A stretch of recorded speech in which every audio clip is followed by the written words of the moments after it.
Hello everyone, কেমন আছেন সবাই? আশা করি সবাই অনেক অনেক ভালো আছেন। অল বাংলা ভিডিও চ্যানেলের আজকের এই পর্বে আপনাদের সবাইকে স্বাগতম। তো বন্ধুরা, আপনারা কি জানেন আমরা কে, কোথা থেকে এসেছি, আমরা কিভাবে আমাদের জন্ম হলো, অর্থাৎ মানব জাতির বিবর্তন কেমন ছিল? অল বাংলা ভিডিও চ্যানেলের আজকের এই পর্বে থাকবে তারই বিস্তারিত। আজ থেকে প্রায় 6.5 কোটি বছর পূর্বে একটি বরফ উল্কা এই পৃথিবীর উপর এসে পড়ে, যার ফলে সারা পৃথিবীতে ধুলোর ঝড়ের সৃষ্টি হয়। আর ধুলোর ঝড়ের জন্য সূর্যের আলো চাপা পড়ে গিয়েছিল। পৃথিবীতে কোনো আলো ছিল না, পৃথিবীর তাপমাত্রা কমে গিয়েছিল। পৃথিবীতে বসবাসকারী 30 কেজির থেকে বেশি ওজনকারী জীবেরা প্রাণ হারিয়েছিল এবং কি ডাইনোসর যুগও শেষ হয়ে গিয়েছিল। ডাইনোসরের যুগ শেষ হয়ে যাওয়ার কারণে নতুন জীবের প্রজন্মের জন্য সুখবর ডেকে নিয়ে এসেছিল। এই জীবেরা ছিল স্তন্যপায়ী প্রজাতি। স্তন্যপায়ী প্রজাতিরা এই মহাবলয় থেকে নিজেকে বাঁচিয়ে নিয়েছিল।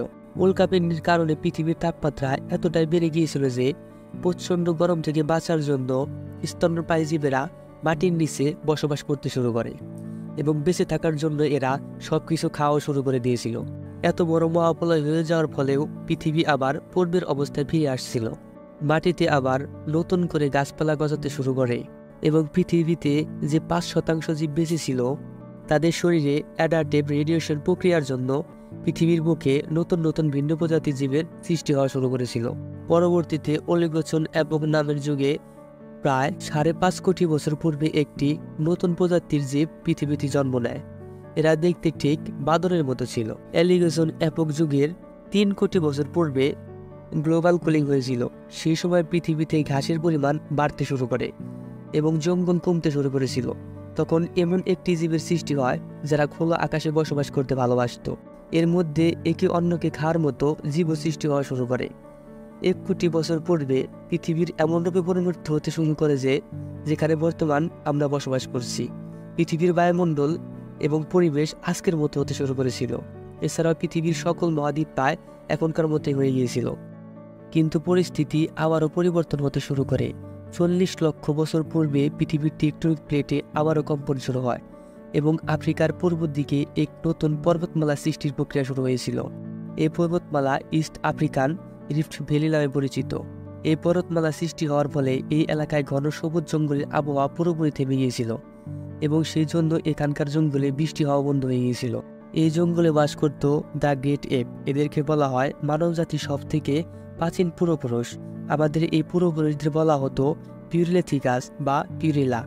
মানব জাতির শুরু হয়েছিল এই গ্রেট এপ থেকেই। এরা গাছে থাকতো আর ফল খেত। এদের ওজন বেশি হওয়ার জন্য এক গাছ থেকে অন্য গাছে লাফিয়ে যেতে পারতো না, তাই এরা এক গাছ থেকে অন্য গাছে ঝুলে ঝুলে যাতায়াত করত। কখনো আবার এরা 2 পায়ে দাঁড়াতেও পারত। এভাবে এরা 2 পায়ে চলা শিখে গিয়েছিল। জন্ম থেকে আমরা মাটিতে হাঁটা চলা শিখেছি, কিন্তু আমাদের পূর্বপুরুষেরা গাছের ডালে হাঁটা চলা শিখেছিল। এই জন্য বলা হয় 2 পায়ে চলার কৌশলটি মানুষদের আবিষ্কার নয়, এটি এপদের আবিষ্কার। সময়, স্থান এবং জলবায়ু পরিবর্তনের সাথে সাথে এদের শারীরিক গঠন রূপান্তরিত হতে শুরু করে। কিছু প্রজাতি শিম্পাঞ্জি এবং গরিলাতে রূপান্তরিত হয় এবং কিছু আবার মানুষে রূপান্তরিত হতে শুরু করে। ওই সময় এরা পুরো আফ্রিকায় ছড়িয়ে ছিটিয়ে পড়েছিল। তবে বৃষ্টি না হওয়ার ফলে এখানকার সকল নদী নালার জল শুকিয়ে গিয়েছিল। জল না থাকার ফলে এখানকার সকল গাছপালা মরতে শুরু করে, যার ফলে এই এপদের বেঁচে থাকার জন্য যে ফল ও জল প্রয়োজন হতো সেটি ক্রমশ কমতে শুরু করেছিল।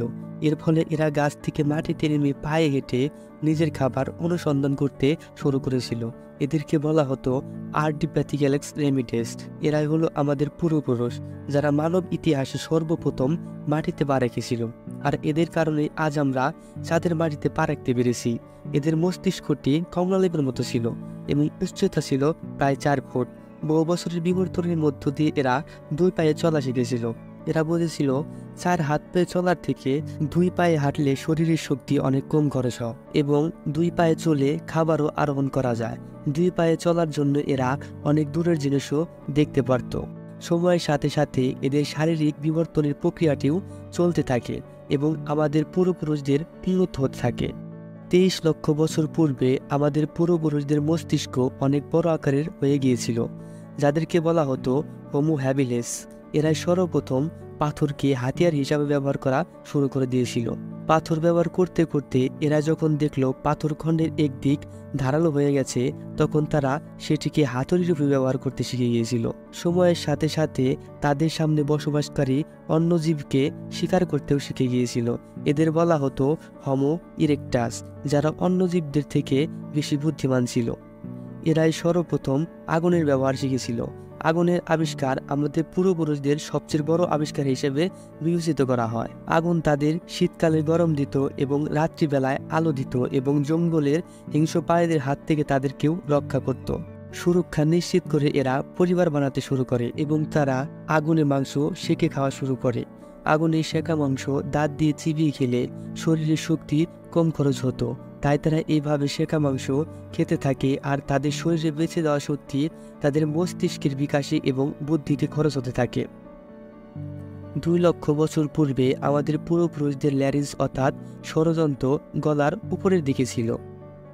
সেটি আবার ধীরে ধীরে নিচে আসতে শুরু করে, যার ফলে তারা অনেক জোরে শব্দ করা শিখে গিয়েছিল।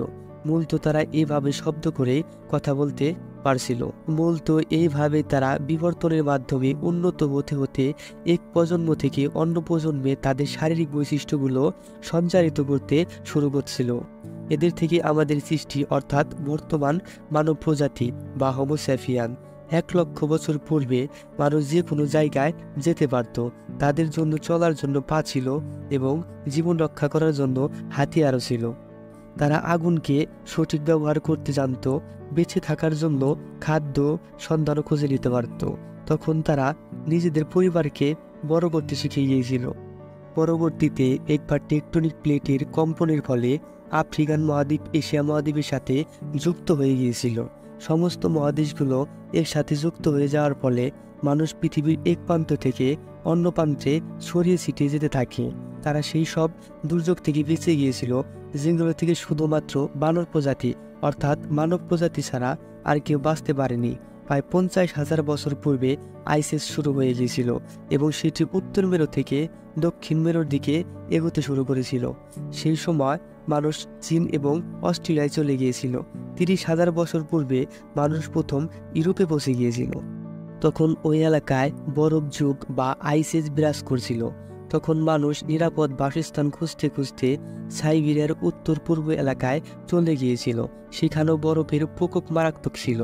এত শীতল পরিবেশেও তারা সেখানে জীবনযাপনের কৌশল শিখে গিয়েছিল। মানুষ তাদের শরীরকে এমনভাবে বিকশিত করেছিল যে যাতে তারা যে অঞ্চলে যাক না কেন সেই অঞ্চলের আবহাওয়া ও পরিবেশের সাথে মিলেমিশে থাকতে পারে। আর এভাবে তারা পুরো বিশ্বে তাদের বাসস্থান বানিয়ে নিয়েছিল। মানুষের দেহ, চোখ, মুখ, চুল, জলবায়ু ও জায়গার প্রভাবে বদলে গিয়েছিল। তারা তাদের প্রয়োজনের জন্য চাষবাস ও পশুপালন শুরু করে দিয়েছিল। তারা গ্রাম এবং শহর বানানো শিখে গিয়েছিল। এরপর সভ্যতা এবং সংস্কৃতি শুরু হয়। তারা বিজ্ঞান এবং গণিতের সভ্যতা শুরু করে দিয়েছিল, যার ফলে তারা অর্থাৎ আমরা ভবিষ্যতে যাওয়ার জন্য শক্তি এবং টেকনোলজি ব্যবহার করলাম। এই হলো আমাদের সময়। এখন আমরা হলাম পৃথিবীর সবথেকে উন্নত জীব। আমাদের মতো উন্নত জীব এই পৃথিবীতে আর নেই। এখন আমরা জানি আমরা কে, কোথা থেকে এসেছি, আমরা কিভাবে আমাদের জন্ম হলো। তবে আমাদের সফর এখনো শেষ হয়নি। আমাদের আরো অনেক দূর যেতে হবে। সামনে আসা সকল দুর্যোগের মোকাবেলা করতে হবে। তো বন্ধুরা, কেমন লাগলো আমাদের এই ভিডিও? আজকের এই ভিডিওটা ভালো লাগলে অবশ্যই লাইক, কমেন্ট, সাবস্ক্রাইব করে পাশে থাকবেন। দেখা হবে পরের ভিডিওতে। ততক্ষণ ভালো থাকবেন, সুস্থ থাকবেন। ধন্যবাদ সবাইকে।